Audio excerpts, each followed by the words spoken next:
নিয়ে, ইংরেজদের ফান্ডিং নিয়ে, আর ওই সময়তে সারা পৃথিবীর মুসলমান যখন শুনলো আমার নবীর ইলমকে জানোয়ারের সাথে তুলনা করেছে দেওবন্দীদের মুজাদ্দিদ আশরাফ আলী থানভী, নবীর পরে নতুন নবী আসাকে জায়েজ বলেছে, কাসিম নানওতাবি নবীর জ্ঞানকে শয়তানের চাইতে কম বলেছে, খলিল আহমদ আম্বেঠি আল্লাহ পাককে মিথ্যাবাদী বলেছে, রশিদ আহমদ গাঙ্গোহী নবীকে বড় ভাই সমতুল্য বলেছে, আপনার ইসমাইল দেহলভি নবীকে মরা বলেছে, ইসমাইল দেহলভি নবী পাক জিন শয়তানকে বরাবর বলেছে, ইসমাইল দেহলভি নবীর শরণ আসলে নামাজ হবে না, গাজার শরণ আসলে নামাজ হয়ে যাবে, এই কথা ইসমাইল দেহলভি বলেছে।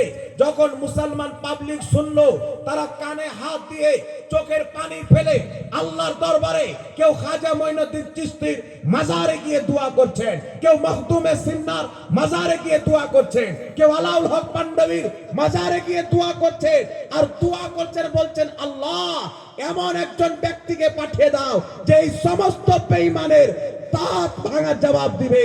কেউ মক্কাতে হজ করতে গিয়ে কালো কাবার গেলাপ ধরে কান্না করতেছিলেন, এমনি সময়তে মহান রব্বুল আলামিন বরেলির মাটিতে আলা হযরতকে পাঠালেন। এই আলা হযরত 1000 চাইতে বেশি কিতাব লিখে ওয়াহাবিদের সমস্ত আকীদাকে দাফন করেছে মুসলমান। সুবহানাল্লাহ সুবহানাল্লাহ। নবীর ইলমে গায়বের প্রতি কিতাব আলা হযরত লিখেছেন। নবী কায়নাত সাল্লাল্লাহু আলাইহি সাল্লাম জিন্দা, এর দলিল আলা হযরত পেশ করেছেন। আর শুধু তাই নয়, ইমাম আহলে সুন্নাত সারা পৃথিবীকে চ্যালেঞ্জ করে মক্কার মাটিতে মাত্র 8 ঘন্টাতে একটি কিতাব লিখলেন, যে কিতাবটির নাম আত-তাওলাতুল মাক্কিয়া ফি মাদ্দাতিল গায়বিয়া।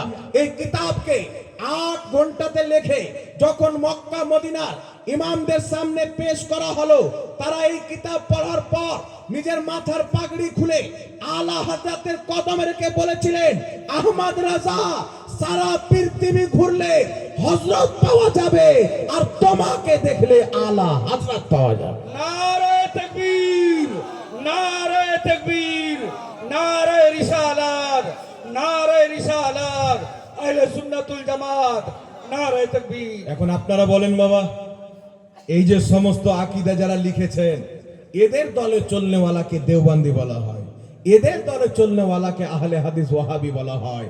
তো এরা বলছে নামাজে আমিন জোরে বলতে হবে, মিলাদুন নবী পালন করা যাবে না, নবীর নাম চুমুন দেওয়া যাবে না, মাজার জিয়ারত করা যাবে না, চাদর দেওয়া যাবে না, ফুল দেওয়া যাবে না, মহরম পালন করা যাবে না। তো তুই পালন কেন করবি? তুই তো কাফিরের বাচ্চা। তোমাদেরকে তো তারা জন্ম দিয়েছে যারা খোদাকে গালি দিয়ে রেখেছে, ফেরেশতাকে গালি দিয়ে রেখেছে, রাসূলকে গালি দিয়ে রেখেছে। যারা খাজা মঈনুদ্দিন চিশতির মাননে ওয়ালা হবে, তারাই তো আল্লাহ ওয়ালাদের সম্মান করবে। ওই আলা হযরত একদিন পালকিতে চেপে যাচ্ছেন বাবা, একটা ঘটনা শুনেন। এখানে সৈয়দ সাহেব বসে আছেন। সৈয়দ কাকে বলে? আলা হযরত মুজাদ্দিদে দ্বীন ও মিল্লাত, নিজের জামানার সবচেয়ে বড় আলিম। পালকিতে চেপে ওনাকে নিয়ে যাচ্ছেন 4 জন ঘাড়ে করে। আলা হযরত বলছেন পালকি দাঁড় করাও, পালকি দাঁড় করাও। সুবহানাল্লাহ সুবহানাল্লাহ। পালকি যখন দাঁড়িয়ে গেল, আলা হযরত নামার পর বলছেন, তোমাদের মধ্যে সৈয়দ কে আছে? বেশক উনি এত সৈয়দের ভক্ত দিওয়ানা ছিলেন যে নামে নয় খুশবুতে চিনে নিতেন ইনি নবীর আওলাদ। সুবহানাল্লাহ সুবহানাল্লাহ।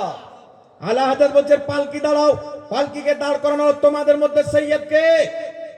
একজন এসে বলছে, হুজুর আমি সৈয়দ। যে একজন সৈয়দের কাঁধাতে আমি আহমদ রাজা সওয়ার হয়ে যাব, কিয়ামতের নবী পাককে কি জবাব দিব?